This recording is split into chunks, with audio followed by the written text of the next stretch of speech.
The snow tasted like copper and ash. Corporal James Carwood pressed his face against the frozen earth of the farmhouse cellar, listening to the crunch of boots circling above. Each footstep sent a small shower of plaster dust falling from the ceiling onto his helmet. He counted them. 12. No, 15. Too many. His breath came in shallow pulls. White clouds in the December cold that seeped through every crack in the stone foundation. The Browning automatic rifle in his hands was down to maybe 20 rounds. The blood on his knuckles had frozen into dark ridges. He couldn't remember if it was his or if it belonged to Sergeant Kowalski, who was now face down in the snow 30 yards from the barn with half his skull missing. The last 72 hours had stripped away everything Carwood thought he knew about surviving this war. 3 days ago, his squad had been 12 men riding in 2 trucks along a supply route that was supposed to be secure. Supposed to be. The Germans weren't supposed to be this far west. They weren't supposed to have launched a massive counteroffensive through the Ardennes. They weren't supposed to have tanks and artillery and SS divisions pouring through American lines like water through a broken dam. But they had. The ambush came at dawn on December 19, 1944. The first truck hit a mine. Carwood remembered the sound. Not an explosion exactly, more like the world being torn open, metal shrieking, men screaming. Then the machine gun fire from the tree line, methodical and precise, cutting down anyone who stumbled from the wreckage. Carwood had been in the second truck. He'd hit the snow running, dragging Private Lucas with him toward the farmhouse they'd passed a quarter-mile back. Lucas had been talking about his girl back in Ohio when the shooting started. By the time they reached the farm, Lucas wasn't talking anymore. There was a hole in his chest you could fit a fist through. Now Lucas was upstairs in the farmhouse, cold and stiff, along with Private First Class DeMarco, who'd bled out from a leg wound despite everything Carwood had tried. 2 more men, Henderson and Yates, had made it to the farm but ran when the Germans showed up an hour ago. Carwood heard the rifle fire in the distance. He heard the screaming. Then nothing. That left Carwood and 2 wounded men trapped in a stone cellar while 15 or more German soldiers surrounded the building. The boots stopped moving above him. Silence. Carwood's grip tightened on the bar. The weapon was too long for close quarters. But it was all he had. His sidearm, a .45 pistol, was empty. He'd used the last round to put down a wounded German soldier who'd crawled toward the cellar door earlier, begging for help in broken English. Carwood had looked into the kid's eyes, 19, maybe 20, and pulled the trigger because letting him live meant noise, meant compromise, meant discovery. He still heard that kid's voice. Bitte, bitte, please. Behind Carwood, huddled against the back wall of the cellar, were the 2 men he'd managed to save. Private Eddie Marsh, who had shrapnel in his shoulder and couldn't raise his rifle arm, and Corporal Tommy Brennan, who'd taken a round through the thigh and was losing blood through the makeshift bandage Carwood had wrapped around it. Brennan was conscious but fading. His face had the waxy pallor of a man sliding toward shock. Marsh was better off, but looked at Carwood with the wide-eyed desperation of someone who knew they were trapped. How many? Marsh whispered, his voice barely audible. Carwood held up one hand, all 5 fingers spread. Then both hands. Then 5 more fingers. 15. At least. Marsh's face went slack. He understood the math. 3 Americans, 1 functional rifle, maybe 20 rounds, versus 15 Germans with God knows what firepower outside. The numbers didn't work. Carwood had been a high school mathematics teacher in Harrisburg, Pennsylvania, before the war. He'd taught algebra and geometry to bored teenagers who couldn't see why equations mattered. He'd tried to make them understand that math was about solving problems, about finding the answer when the variables seemed impossible. Right now, the equation was simple. 3 men, 1 rifle, 15 enemies, no way out. The answer was 0, 0 chance of survival. His mind drifted unwanted to his mother. She'd emigrated from Bavaria in 1912, met his father in Pennsylvania, learned English but never quite lost her accent. She'd sung to him in German when he was a boy. Christmas carols, folk songs, lullabies. When he joined the army after Pearl Harbor, she'd cried and told him he was fighting her people. He told her they weren't her people anymore. They were the enemy. But her voice stayed with him. The songs stayed with him. A sharp metallic bang jolted Carwood back to the present. Something heavy had struck the cellar door above, once, twice, 3 times. Testing it.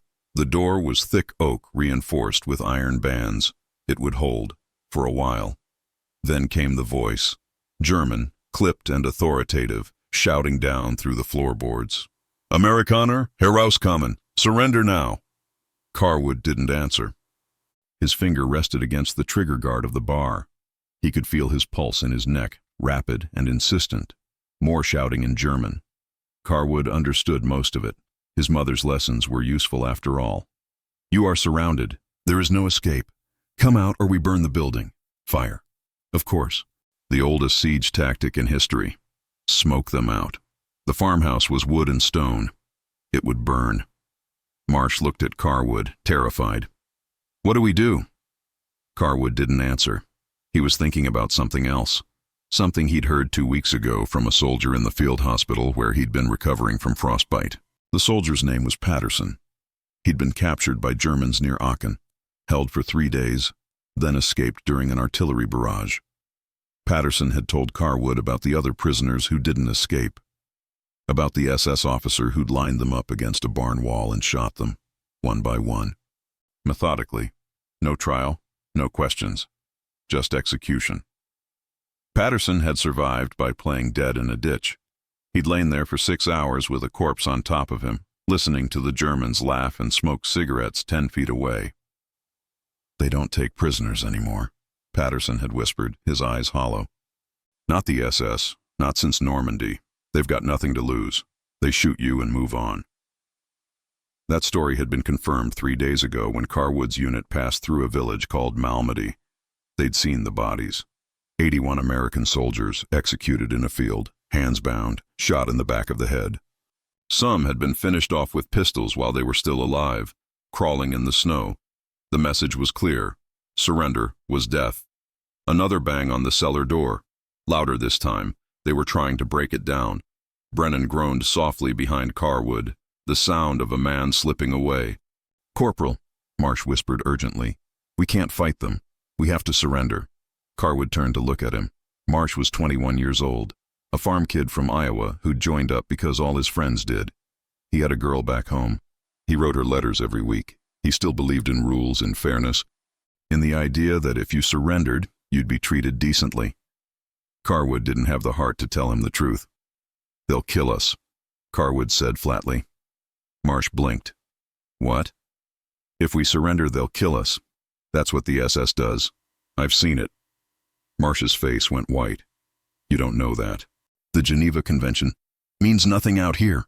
Carwood's voice was cold, factual. "They massacred prisoners at Malmedy. They'll do it again. Then what do we do?" Carwood looked down at the bar. 20 rounds, maybe less. He could kill a few of them when they breached the door, take some with him. That was the only variable he could control. Die fighting or die kneeling. Those were the options. The cellar door shuddered under another impact. The Germans were using something heavy now, a beam or a log. The iron hinges groaned. "Get ready," Carwood said quietly. He raised the bar, aiming at the door. His hands were steady. He'd stopped shaking an hour ago. Fear had burned itself out, leaving only a cold, hollow clarity. This was it. This was how it ended, in a frozen Belgian farmhouse, surrounded, outnumbered, out of options. He thought about his mother again, about the songs she'd sung, about Christmas Eve when he was 8 years old, sitting by the fireplace while she sang in German, her voice soft and sad and beautiful. Stille Nacht, Heilige Nacht.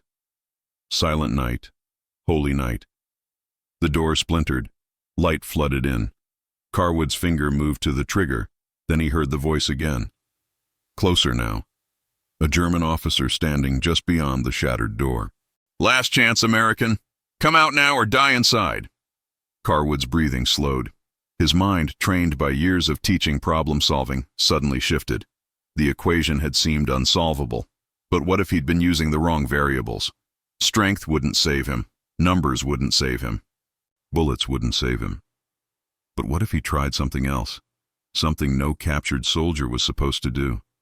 Something that would break the script, shatter expectations, and create confusion. Just enough confusion to change the outcome. It was insane. It was desperate. It might get him killed even faster. But zero chance was still zero, and any number above zero was better. Carwood lowered the bar slightly.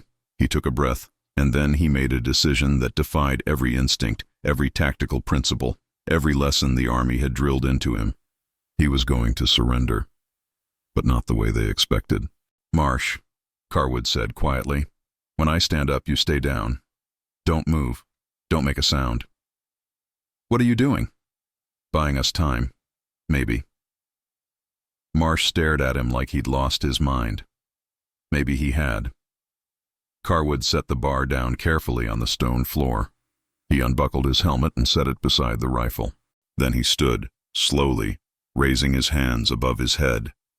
The cellar filled with the silhouettes of German soldiers, rifles aimed down at him. Harsh winter light streamed through the broken door, turning them into dark shapes with glowing edges. One of them barked an order. "Raus! Schnell!" Out. Fast. Carwood climbed the stone steps slowly, hands high, heart hammering against his ribs. Each step felt like walking toward his own execution, because it probably was. He emerged into the main floor of the farmhouse. The room was crowded with German soldiers, all of them pointing weapons at him. They were SS, he could tell from the insignia. Waffen-SS, battle-hardened, the ones who didn't follow the rules. One of them shoved him roughly toward the door. Another kicked his legs out from under him, sending him crashing to his knees in the snow outside. The cold bit through his uniform immediately. Carwood looked up. 15 soldiers surrounded him in a loose semicircle. They were all aiming rifles at his head. Behind them, the winter forest stretched silent and white. The sky was low and gray. Snow was starting to fall again, soft and slow. An officer stepped forward. He was older than the others, maybe 40, with a hard, weathered face and cold blue eyes. He wore the rank insignia of an SS Hauptsturmführer, a captain. His uniform was immaculate despite the mud and snow. The captain looked down at Carwood with something close to contempt. "Where are the others?" he demanded in accented but clear English. Carwood didn't answer. His mind was racing, calculating, trying to find the right moment. The captain pulled out a pistol, a Luger, standard issue, and cocked it. He pressed the barrel against Carwood's forehead. The metal was so cold it burned. "I ask again, where are the others?" Carwood could feel every eye on him. 15 rifles. 1 pistol. All pointed at his skull. This was the moment. Right now. If he was going to do this insane thing, it had to be now. He opened his mouth, and he began to sing. Stille Nacht, Heilige Nacht. His voice was quiet at first, rough from cold and fear. But it was clear. It was German. It was a song every German soldier knew by heart. Alles schläft, einsam wacht. Silent night. Holy night. All is calm, all is bright. The effect was immediate and visceral. The German soldiers froze. Every single one of them. The captain's finger, which had been tightening on the trigger, went still. His eyes widened slightly, confusion breaking through the cold professionalism. Carwood kept singing, his voice growing stronger, more steady. He looked directly into the captain's eyes as he sang the words his mother had taught him 30 years ago. Nur das traute, hochheilige Paar. The captain's hand wavered. The pistol barrel trembled slightly against Carwood's forehead. One of the younger soldiers, a private who couldn't have been older than 19, lowered his rifle an inch. His face was pale, stricken, like he'd seen a ghost. Carwood didn't stop. He sang the entire first verse, every word perfect, every note carrying across the frozen farmyard. When he finished, silence fell like a blanket. The captain stared at him. His jaw worked, but no words came out. Finally he spoke, his voice uncertain for the first time. How do you know this song?" Carwood met his gaze. "My mother taught me. She was German, from Munich." The captain's expression flickered. Something human broke through the stone mask. Behind him, one of the soldiers, a sergeant with a scarred face, muttered something in German. Carwood caught the words. "He's one of us." No, Carwood wasn't one of them. But for just a moment, He'd reminded them that he wasn't just an enemy. He was human. He had a mother. He knew their songs. He spoke their language. And in that moment of confusion, of unexpected recognition, the equation changed. The captain lowered the pistol slowly. He didn't holster it, but he lowered it. "You have wounded men inside?" he asked. Carwood nodded. "Two. They need medical attention." The captain said nothing for a long moment.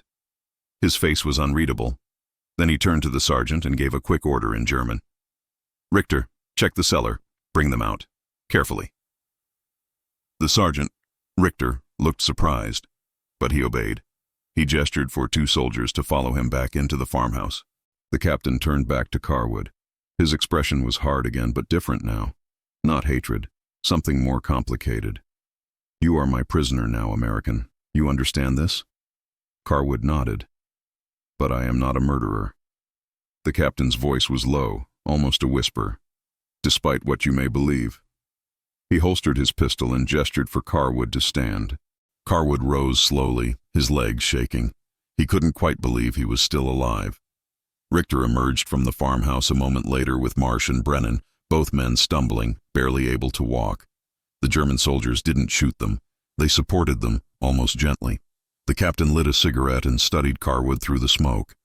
"That song," he said quietly. "My son used to sing it, before the war." He didn't say what happened to his son. He didn't have to. The weight in his voice said everything. Carwood said nothing. There was nothing to say. The captain exhaled smoke into the cold air.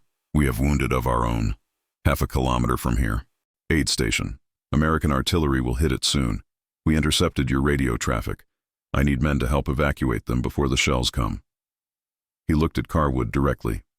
"You will help, and then we will see." It wasn't mercy. It wasn't freedom. But it was something other than execution. Carwood had changed the equation. A single song, a moment of shared humanity. And suddenly, zero had become something else. Something small, but not nothing. The captain turned and gave orders to his men. They began to move, forming up, preparing to march. Carwood stood in the snow, hands still raised. Surrounded by the enemy, alive against all odds. And he understood that the next few hours would determine whether that song had saved his life or simply delayed his death. The forest loomed ahead, dark and silent. The captain gestured with his rifle. "Walk, now." Carwood walked. The forest was a cathedral of silence. Carwood walked at the center of the German column, flanked by soldiers whose rifles never quite pointed away from him. His boots crunched through snow that had fallen undisturbed for days, each step breaking through the frozen crust into softer powder beneath. The cold had worked its way through his uniform, settling into his bones like a permanent ache. Behind him, Marsh and Brennan were being half-carried by two German soldiers. Brennan was barely conscious, his head lolling, his breathing shallow and rapid. Marsh looked back at Carwood every few minutes, his eyes asking the question neither of them could answer. What happens next? The captain, Carwood had heard the others call him Hauptsturmführer Kessler, walked at the front of the column with Feldwebel Richter, the scarred sergeant. They spoke in low voices, too quiet for Carwood to hear over the crunch of boots and the whisper of wind through bare branches. Carwood's mind wouldn't stop replaying the moment. The pistol against his forehead, the finger on the trigger, the song rising from somewhere deep in his memory, desperate and insane, and somehow perfect. Still Nacht, Heilig Nacht, his mother's voice, teaching him the words when he was 7 years old. Christmas Eve, 1919. The war, the first war, the one that was supposed to end all wars, was barely a year finished. His mother had cried while she sang, thinking about her family back in Munich, about her brothers who hadn't come home, about a country she'd left behind and a peace that felt fragile and uncertain. "You must remember these songs, James," she'd told him in her thick accent. "They are not German songs or American songs. They are human songs. You understand?" He hadn't understood then. Not really. He'd been a child who wanted cookies and presents, not lessons about humanity. But standing in that farmyard with a gun to his head, he'd understood perfectly. A branch snapped somewhere to the left. Every German soldier instantly went alert, rifles swinging toward the sound. They held position for 15 seconds, barely breathing, before Kessler gave a curt gesture to continue. They were nervous. That surprised Carwood. These were SS troops. Supposedly the hardest, most disciplined soldiers Germany had. But they moved through the forest like men who knew they were being hunted. Every shadow was a threat. Every sound was potential death. The young soldier who'd lowered his rifle during Carwood's song walked a few paces to Carwood's right. He couldn't have been more than 19, with a soft face that hadn't quite lost its boyish roundness, despite the gaunt hunger everyone in this army seemed to carry. His uniform was too big for him, the sleeves rolled up to keep his hands free. He kept glancing at Carwood when he thought no one was looking. After 10 minutes of marching, the kid couldn't contain himself any longer. He spoke in German, his voice barely above a whisper. "Where did you learn that song?" Carwood understood the question perfectly, but took a moment before responding, weighing whether speaking would make things better or worse. Finally, he answered in German, his mother's careful pronunciation returning to him across 3 decades. "My mother. She was from Munich." The young soldier's eyes widened. "You speak German. Enough. But you fight for the Americans." "I am American, born in Pennsylvania." The kid processed this, his face showing the confusion of someone trying to reconcile categories that were supposed to be absolute. Enemy or ally, German or American, us or them. "My name is Klaus," the young soldier said finally. "Klaus Weber, from Hamburg." Carwood almost told him not to share his name, that making this personal was dangerous for both of them. But he understood the impulse. Klaus needed to be seen as human just as much as Carwood did. "James Carwood, Harrisburg." Klaus nodded, and for a moment they walked in strange companionship, 2 men on opposite sides of a war that had stopped making sense somewhere between the farmyard and this frozen forest. "That song," Klaus said quietly. "My grandmother sang it every Christmas. She died in the bombing last year. Hamburg, the firestorm." Carwood had heard about Hamburg. Everyone had. Allied bombers had turned the city into an inferno in July 1943. 40,000 dead in a single night, mostly civilians. "I'm sorry," Carwood said, and meant it. Klaus looked at him sharply, searching for mockery or manipulation. He found neither. His face softened slightly. "You have family?" Klaus asked. "A mother, a sister, both in Pennsylvania."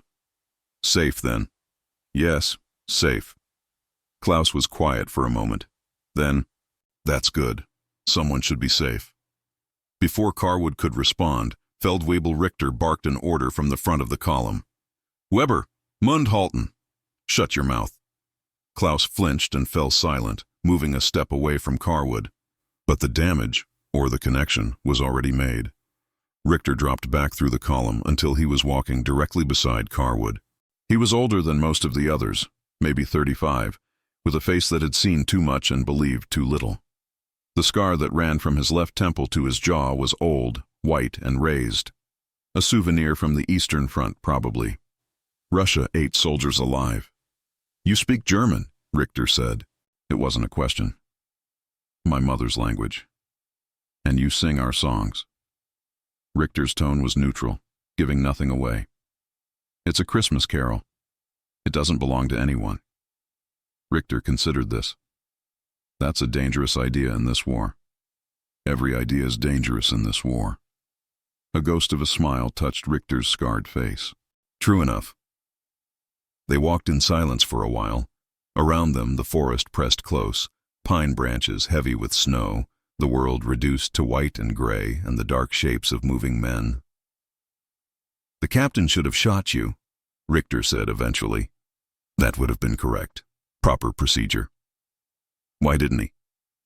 Richter was quiet for a long moment. When he spoke, his voice was lower, almost reflective. "Captain Kessler had a son, Franz, 15 years old. He was in the Hitler Youth, of course. They all were. Last Christmas, Franz sang that song at a party for the local Wehrmacht officers. Kessler was so proud." Richter paused, his jaw working. "Franz was killed in an air raid in March. Berlin. He was helping dig people out of a collapsed building when another wave of bombers came. They found him under 3 meters of rubble." Carwood felt something tighten in his chest. I'm sorry. Don't be. Sympathy from the enemy is insulting. But Richter's tone carried no real venom. He was too tired for hatred. When you sang that song, Richter continued, I saw Kessler's face. For just a moment he wasn't seeing an American soldier. He was seeing his son, and he couldn't pull the trigger. Will he regret that? Carwood asked. Richter shrugged. Probably, but regret is cheap. We're all drowning in it. The column emerged from the tree line into a small clearing. Ahead, partially hidden by snow-covered evergreens, was a farmhouse larger than the one where Carwood had been captured. Smoke rose from the chimney. The windows glowed with lamplight. The aid station, Richter said. 23 wounded inside. Maybe more now. We have 2 doctors and 4 medical orderlies. Not enough. Never enough. As they approached, Carwood saw the full extent of the situation. The yard was crowded with makeshift stretchers, doors torn from their hinges, wooden planks, whatever could be found. Wounded men lay on them, covered in blood-stained blankets, their breath coming in white clouds. Some were unconscious. Others moaned softly. A few stared at nothing, their eyes empty. The smell hit Carwood next. Blood and infection and gangrene. The sweet, sick odor of bodies breaking down. He'd smelled it before in field hospitals, but it never got easier. Kessler spoke rapidly to one of the doctors who emerged from the house, a middle-aged man with round spectacles and exhausted eyes. The doctor listened, nodded, then looked at Carwood with open suspicion. An American? You want me to trust an American with our wounded? We don't have time for trust, Kessler said sharply. We have maybe 30 minutes before their artillery finds this position. We need every pair of hands. The doctor looked like he wanted to argue but swallowed it. Fine, but if he tries anything... He won't, Kessler interrupted. He turned to Carwood. You're a soldier. You understand triage? I've done field medical training. Basic. That's more than most of us have. You'll help load the wounded onto the wagons. We have 3 carts hidden in the barn. We can fit maybe 15 men if we're careful. The rest... Kessler's voice trailed off. The rest would be left behind, to die or be captured when the Americans arrived. The calculation was brutal and simple. Carwood looked at the wounded men scattered across the yard. He saw their faces, gray and pain-twisted. He saw a kid who couldn't have been older than 17 clutching his stomach where his intestines were barely held in by bandages. He saw an older soldier missing his left arm, the stump wrapped in cloth that was more red than white. These men had been trying to kill him and his friends 72 hours ago. They were the enemy. They wore the insignia of a regime that had murdered millions. They were everything he'd been trained to fight against. But right now, in this moment, they were just broken humans bleeding into the snow. What about my men? Carwood asked. Marsh and Brennan? They'll be treated, Kessler said. We don't leave wounded behind if we can help it. Not ours, not yours, not today. Carwood studied Kessler's face, looking for deception. He found only exhaustion and something that might have been conviction. All right, Carwood said. Tell me what to do. The next 20 minutes were chaos held together by desperate efficiency. Carwood worked alongside Klaus and 3 other German soldiers to move the wounded from the yard to the barn where the wagons waited. Each man they lifted was an exercise in agony management, trying to move shattered bodies without causing more damage, without making them scream, without watching their wounds tear open and spill fresh blood into the snow. The first man Carwood helped carry had taken shrapnel to both legs. The bones were shattered, the flesh pulped. He'd been given morphine, but not enough. He whimpered with each movement, tears freezing on his cheeks. Careful, Klaus whispered as they lifted the stretcher. His femoral artery is barely holding. They moved slowly, Carwood at the front, Klaus at the back, trying to keep the stretcher level. The man's eyes were open, glassy with pain and shock. Am I going to die? He asked in German. His voice was young, almost childlike. Carwood didn't know how to answer that. Probably yes. Without proper surgery, without blood transfusions, Without the kind of care that didn't exist in a collapsing army fleeing across frozen Belgium, this kid would be dead in hours. But Klaus answered for him. "No, Dietrich, you're going to make it. We're getting you out of here." The lie was kind.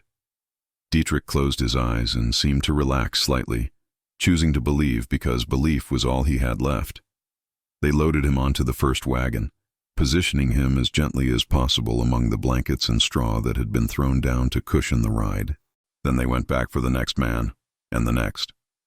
Carwood lost track of names and faces. They all blurred together into a catalog of wounds: chest trauma, head injuries, missing limbs, abdominal tears. The doctors worked frantically, doing what little they could with dwindling supplies. Morphine was rationed ruthlessly. Bandages were reused. Water was boiled in whatever pots could be found. At one point, Carwood found himself working directly across from a German medical orderly named Oscar, a thin man with quick hands and frightened eyes. They were lifting a soldier who'd lost his right leg below the knee, the stump crudely cauterized. "Higher on your end," Oscar said in German. "His head needs to be elevated or he'll choke on his own blood."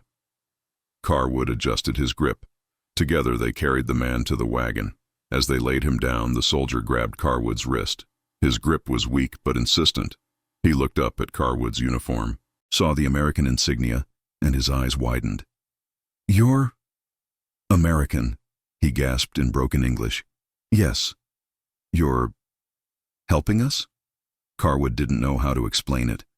How do you tell someone that enemy and human aren't mutually exclusive? That you can fight someone with everything you have and still recognize their pain? "We're all bleeding the same," Carwood said finally. The soldier stared at him for a long moment, then nodded slowly and released his wrist. 15 minutes passed. 20. The wagons were nearly full. Then Carwood heard it. A distant whistle, thin and high-pitched, growing louder. Everyone in the yard froze. Every head turned toward the sound. "Incoming!" Richter shouted. "Artillery! Take cover!" The first shell hit the tree line 50 meters away. The explosion was enormous, a roar that swallowed all other sound. Trees splintered, snow and frozen earth and shrapnel sprayed into the air. The second shell hit closer. 20 meters. The ground shook. "Into the barn!" Kessler was shouting. "Get the wounded into the barn! Now!" Men scattered. The walking wounded stumbled toward cover. The doctors grabbed the stretchers of men who were still in the yard, dragging them desperately toward shelter. Carwood ran back toward the farmhouse where 2 men still lay on stretchers near the door. Klaus was already there, grabbing one end of the nearest stretcher. "Help me!" Klaus shouted. Carwood grabbed the other end. The man on the stretcher was unconscious, his chest rising and falling in shallow gasps. They lifted together and ran. A third shell hit the farmhouse directly. The roof exploded. Timber and stone and burning debris fountained into the air. The concussion wave knocked Carwood to his knees. His ears rang. The world became a blur of smoke and snow and fire. Klaus was on the ground beside him, covered in snow but moving. The stretcher had fallen. The wounded man had rolled off into a snowbank. "Get up!" Klaus was shouting, though Carwood could barely hear him through the ringing. "Get up! We have to move!" Carwood forced himself to his feet. Together, he and Klaus grabbed the wounded man, not carefully, not gently, just grabbed him, and hauled him toward the barn. More shells fell. The world became a storm of explosions. Carwood couldn't tell which direction the fire was coming from anymore. He just ran, dragging the wounded man, Klaus beside him, both of them fighting for every step. They reached the barn. Other soldiers pulled them inside. The doors slammed shut. The barrage continued for another 3 minutes. Each explosion rattled the barn walls. Dust and debris fell from the rafters. The horses hitched to the wagons screamed in terror. Then, as suddenly as it began, the shelling stopped. Silence fell, broken only by the ringing in Carwood's ears and the ragged breathing of 50 men crammed into a space meant for 20. Carwood sat on the floor, his back against a wagon wheel, trying to catch his breath. Klaus collapsed beside him, his face pale, his hands shaking. "That was close," Klaus said. His voice sounded distant, underwater. Too close. Outside, they could hear the fire crackling. The farmhouse was burning. Smoke seeped through the cracks in the barn walls. Kessler moved through the barn, taking stock. "How many did we get?" 15 in the wagons, Richter reported. 6 more in here who can walk. 8 still outside. Maybe dead, maybe alive. We can't tell." Kessler's face was grim. "We can't stay. The Americans will adjust their fire. Next barrage will flatten everything. What about the ones outside? We can't risk it." Kessler's voice was flat, emotionless. Command decision. The math of survival. "We leave now, or we all die." Carwood watched the exchange, saw the weight of it settle on Kessler's shoulders. This was what command meant. Choosing who lives and who dies. Leaving men behind. Carrying that choice forever. Kessler turned to Carwood. "You're still alive, American. That makes you useful. You'll ride on the second wagon, help keep the wounded stable. Your men too. We move in 1 minute." "Where are we going?" "Away from here. Away from your artillery. Away from everything." Kessler's eyes were hollow. "We're retreating. That's all anyone does anymore. Retreat and die slowly or stand and die fast." He moved away to organize the departure. Klaus sat beside Carwood, still trembling slightly. "You saved that man," he said quietly. "The one we pulled from the yard. You didn't have to do that." "Neither did you." Klaus looked at him. "I'm starting to think none of this makes sense." "It doesn't," Carwood said. "War never does." The barn doors opened. Cold air rushed in, carrying the smell of smoke and burning wood. The wagons began to move, one by one, rolling out into the devastated yard. Carwood climbed onto the second wagon, positioning himself among the wounded. Marsh and Brennan were there, both alive, both watching him with questions they couldn't voice. As the wagon lurched forward, Carwood looked back at the burning farmhouse. Somewhere in that rubble were 8 men they'd left behind. 8 more names added to a list too long to remember. Klaus rode beside the wagon, his rifle slung over his shoulder, his young face older than it had been an hour ago. And Carwood understood that whatever happened next, this strange alliance born from a Christmas carol and shared desperation, had changed something fundamental. Not the war, not the outcome, not the hatred and ideology that had created this nightmare, but something in the men who'd lived through it. The column disappeared into the forest. Behind them, the fire burned. Ahead, the future was uncertain. But for now, in this moment, they were alive. And that was enough. The wagons creaked through the snow. Night was falling. Somewhere in the distance, Carwood heard the sound of more artillery. The war was far from over, but neither was this story. The wagons stopped moving at midnight. Carwood had lost all sense of direction hours ago. The forest had become a maze of identical white corridors, bare branches overhead forming skeletal patterns against a moonless sky. His hands were numb despite the gloves one of the German soldiers had given him, thin wool things with holes in the fingers, but better than nothing. The wounded man beside him, a corporal named Ernst with a shrapnel wound in his side, had stopped breathing 20 minutes ago. Carwood had tried to revive him, pressing on his chest, breathing into his mouth, but Ernst's eyes had stayed empty. Now he lay stiff and cold among the blankets. Just another casualty in a war that had already claimed millions. "We're stopping here," Kessler announced quietly, moving down the line of wagons. "The road ahead is blocked. American checkpoint. We'll have to go around." Richter appeared beside the captain, his face invisible in the darkness except for the glowing tip of his cigarette. "Going around means another 6 kilometers. Through rough terrain. The horses won't make it. Half these men won't make it. Then we carry them." "Captain, we carry them, Feldwebel." Kessler's voice was iron. "We don't leave anyone else behind tonight." Richter was silent for a moment. Then he nodded and moved away to organize the men. Carwood climbed down from the wagon, his legs stiff and aching. Marsh and Brennan were on the third wagon. He could see Marsh's silhouette, hunched against the cold. Brennan was lying down, covered in blankets, still breathing, but barely. Klaus materialized out of the darkness beside Carwood. The young soldier had been silent for the past 2 hours, walking alongside the wagon with his rifle across his chest and his eyes scanning the trees. Now he looked exhausted, his face hollow with fatigue. "We need to talk." Klaus said quietly in German. About what? Klaus glanced around, making sure no one was close enough to hear. About what happens when we reach German lines, or what's left of them. Carwood waited. You're American prisoners, Klaus continued. Once we're safe, once the wounded are secure, you'll be turned over to prisoner processing, sent to a POW camp. That's procedure. I understand. No. Klaus shook his head. You don't. The camps in the east, the ones still operating, they're not like the ones you've heard about. There's no food, no medicine. Men are dying by the hundreds. Frozen. Starved. Shot for trying to escape. Carwood felt something cold settle in his stomach. Why are you telling me this? Klaus met his eyes. Because you saved lives tonight. Because you didn't have to help us, but you did. Because... He trailed off, struggling for words. Because I think you're a good man, and good men shouldn't die in those camps. What are you suggesting? Before Klaus could answer, Kessler's voice cut through the darkness. Movement! East side! Weapons ready! Every German soldier instantly went silent and alert. Rifles came up. Men dropped into defensive positions behind the wagons. The wounded who could still hold weapons gripped them with trembling hands. Carwood heard it then, the crunch of boots in snow coming from multiple directions, not trying to be quiet. Whoever was out there wanted to be heard. Identify yourself! Kessler shouted in German. No answer, just more footsteps, closer now.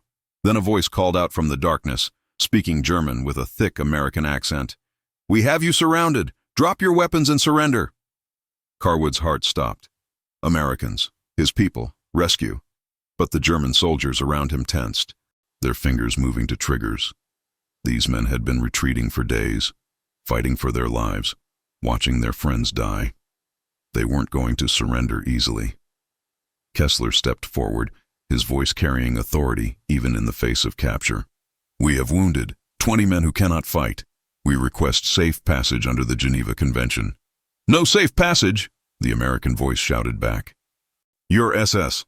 You massacred our prisoners at Malmedy. You don't get mercy. The air went electric with tension. Every German soldier knew what that meant. No quarter, no prisoners, just execution. Klaus looked at Carwood, his eyes wide with fear. They're going to kill us.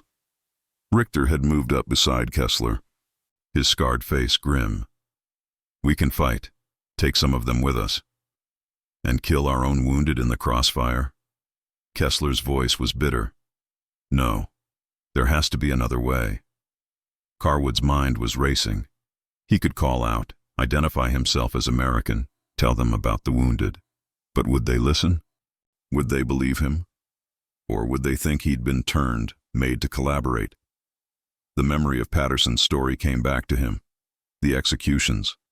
The SS units that showed no mercy and received none in return. The equation was simple. If the Americans attacked, everyone died. The Germans would fight to the last man. The wounded would be caught in the crossfire. Marsh and Brennan would die. Klaus would die. Even Carwood might catch a bullet before anyone realized he was American. But if someone could create a bridge, a moment of communication, a reason to pause and think instead of just shooting. Carwood made his decision. He stepped forward, into the open space between the wagons and the forest where the American voices had come from. He raised his hands high above his head. Don't shoot, he shouted in English. I'm Corporal James Carwood, 30th Infantry Division, serial number 33257891. I'm American. Silence. Then confused murmuring from the darkness. Say that again. A different voice now, younger, uncertain. Corporal James Carwood, 30th Infantry Division. I was captured 2 days ago near Malmedy. These soldiers have wounded men. They need medical evacuation. Why the hell are you with them? The first voice again, suspicious and hostile. Because they didn't execute me when they could have. Because we evacuated wounded together. Because we're all trying to survive this goddamn war. More silence. Carwood could feel every German soldier watching him, could feel the weight of their hope and fear pressing on his back. Then a figure emerged from the trees, an American lieutenant, young and clean-shaven, wearing the insignia of the 2nd Armored Division. He held his rifle ready but not quite aimed. Behind him, Carwood could see at least 20 more soldiers fading into visibility. The lieutenant studied Carwood, taking in his uniform, his face, the German soldiers behind him. "You're really 30th Infantry?" the lieutenant asked. "Yes, sir. Captured December 19th. I have 2 wounded men with me, Private Marsh and Corporal Brennan. They need immediate medical attention." The lieutenant looked past Carwood at the wagons, at the wounded men visible in the moonlight, at the exhausted German soldiers who were still holding their weapons but no longer aiming them. "This is one hell of a situation, Corporal." "Yes, sir." "Those are SS soldiers behind you." "Yes, sir." "You know what SS units did at Malmedy?" "I was there, sir. I saw the bodies." Carwood's voice was steady. "But these men didn't do that. These men saved my life, and I helped save theirs. And right now, we have wounded who need help more than we need revenge." The lieutenant was quiet for a long moment. Carwood could see the calculation happening behind his eyes, the weight of command, the choice between following orders and doing what seemed right. Finally, the lieutenant lowered his rifle. "Sergeant Mitchell, get the medics up here. We've got wounded Americans." He turned back to Carwood. "The German wounded stay here under guard. The German soldiers disarm and surrender. You and your men get evacuated. That's the deal." Before Carwood could respond, Kessler stepped forward. He moved slowly, deliberately, his hands visible and empty.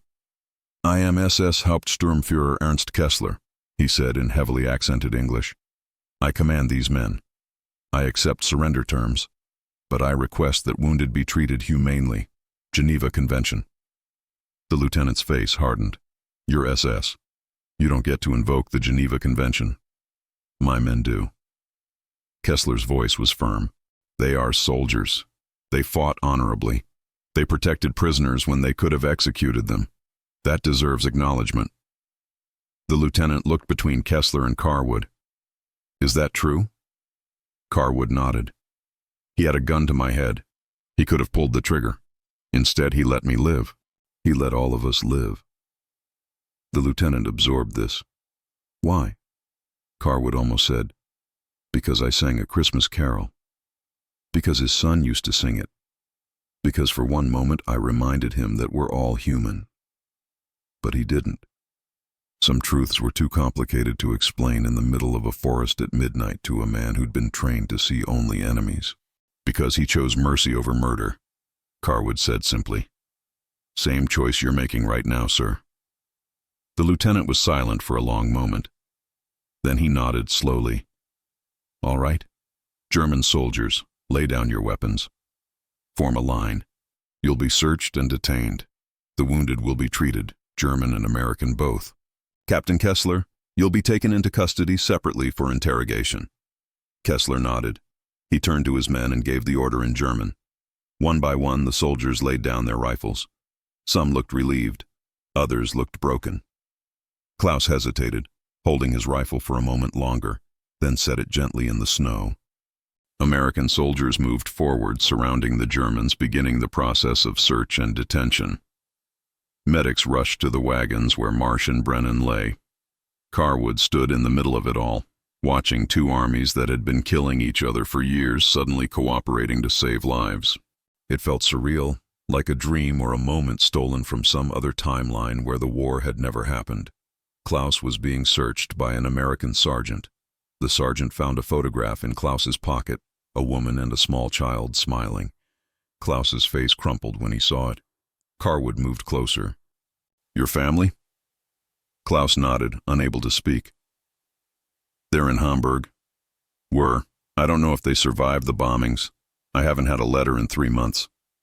Carwood didn't know what to say to that. What comfort could you offer someone who'd lost everything, who was now a prisoner, who might never see his family again? "You saved my life," Carwood said finally. "You didn't have to be kind to me, but you were. I won't forget that." Klaus looked at him with eyes that were too old for his young face. "Will it matter? Will anyone care that we tried to be decent?" "I'll make it matter," Carwood said. "I'll testify. I'll tell them what happened here. What you did. What Captain Kessler did. I promise you that." Klaus nodded slowly. Then the American sergeant led him away to join the other prisoners. Kessler was standing alone. watching his men being taken into custody. Richter stood beside him, the scarred sergeant's face unreadable. Carwood approached them. The American guards tensed, but the lieutenant gestured that it was all right. "Captain," Carwood said. Kessler looked at him. "Corporal, thank you for not killing me, for letting my men live." Kessler was quiet for a moment. Then he said, "When you sang that song, I heard my son's voice. For just a moment I couldn't see the enemy. I could only see a young man who knew my language, who sang my son's song, who had a mother who loved him." His voice cracked slightly. "That moment of weakness saved your life. I don't know if I should regret it or be grateful for it." "I'm grateful," Carwood said, "and I'll make sure people know that you chose mercy, that not all of you were monsters." Kessler smiled sadly. "History won't remember that. History will remember Malmedy and Auschwitz and all the other horrors. We'll all be painted with the same brush. But," he paused, "but perhaps it's enough that you remember, that Klaus remembers, that the men who survived tonight remember." He held out his hand. Carwood hesitated only a moment, then shook it. The lieutenant cleared his throat. "Captain Kessler, it's time." Kessler nodded. He walked toward the American guards with his head high, a commander to the end. Richter followed, but before he went, he stopped beside Carwood. "You fought well tonight, American, for an enemy. So did you." Richter almost smiled. "Maybe in another life, we could have been friends." "Maybe we are," Carwood said. "In this one." Then Richter was gone, joining the line of prisoners being marched away into the darkness. Carwood stood alone in the snow, surrounded by American soldiers who were his people, but felt like strangers. He'd spent the last 12 hours living in a space between worlds, between enemy and ally, between killing and mercy. Now that space was closing. The war was reasserting itself. The categories were returning. Us and them, American and German, winner and loser. But he would remember. He would carry that space inside him, and he would make sure others knew it had existed. April 1946. Nuremberg, Germany. The war trials had been going on for months. The courtroom was packed with lawyers, witnesses, translators, and observers from a dozen nations. The air was thick with cigarette smoke and the weight of history being written. Corporal James Carwood sat in the witness box, wearing his dress uniform with the bronze star and Purple Heart he'd earned in the final months of the war. He was 28 years old, but he felt ancient. The prosecutor, a stern British colonel, addressed him formally. "Corporal Carwood, you've testified that SS Hauptsturmführer Ernst Kessler, despite being a member of a unit implicated in numerous war crimes, showed mercy to you and your men. Is that correct?" "Yes, sir." "And you believe this should be taken into consideration during his sentencing?" "I believe the truth should be taken into consideration, sir. The truth is that Captain Kessler had the opportunity and justification to execute us.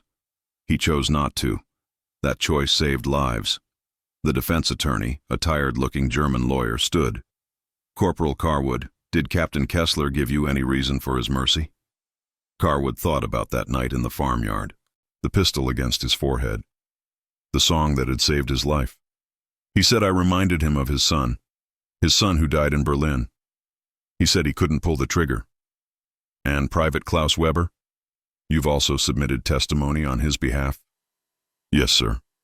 Private Weber treated me with respect and kindness when he had no obligation to do so. He helped evacuate wounded under fire.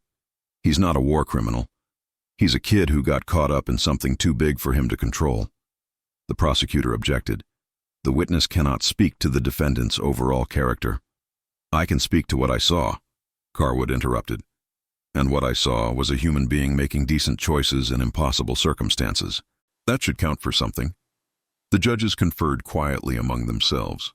Finally, the lead judge, a stern American general, addressed Carwood. "Corporal, do you believe these men deserve leniency?" Carwood considered the question carefully. "I believe they deserve to be judged for what they actually did, not just for the uniform they wore. Captain Kessler didn't commit the Malmedy massacre. Private Weber didn't run the concentration camps. They were soldiers in a terrible army. But they tried to remain human. That's worth acknowledging. The judge nodded slowly. Thank you, Corporal. You're dismissed. Carwood stepped down from the witness box.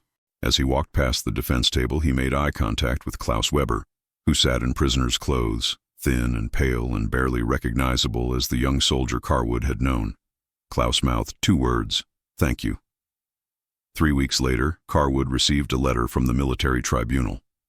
Captain Ernst Kessler had been sentenced to 12 years imprisonment for his association with SS units, but several war crimes charges had been dropped based on testimony about his conduct.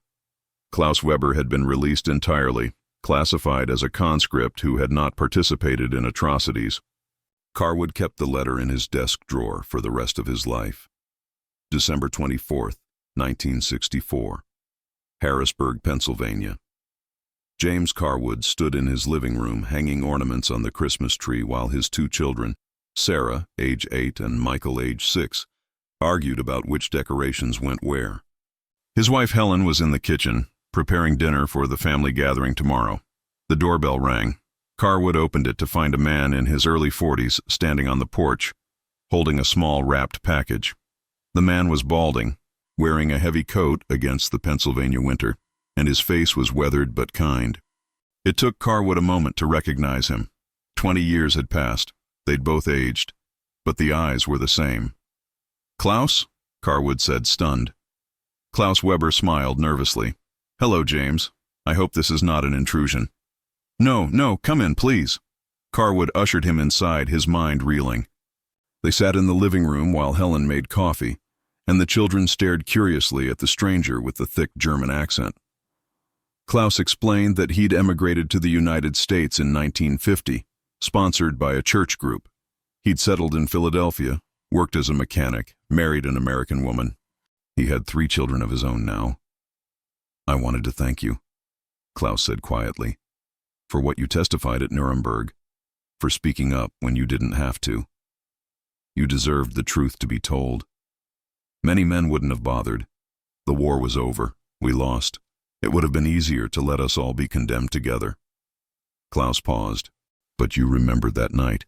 You remembered that we tried to be decent." "I'll never forget it," Carwood said. Klaus handed him the package. "This is for you. Open it." Inside was a photograph, old and faded. It showed a group of German soldiers standing in front of a barn, smoke visible in the background.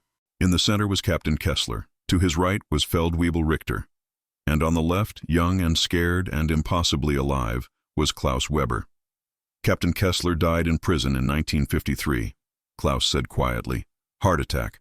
But before he died, he wrote me a letter.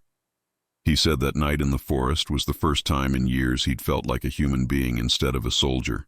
He said your song reminded him that mercy was still possible, even in hell."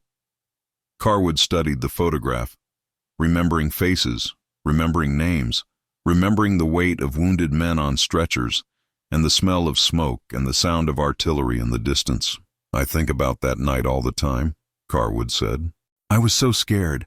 I thought I was going to die. And then I sang a stupid song my mother taught me, and everything changed." "It wasn't a stupid song," Klaus said gently.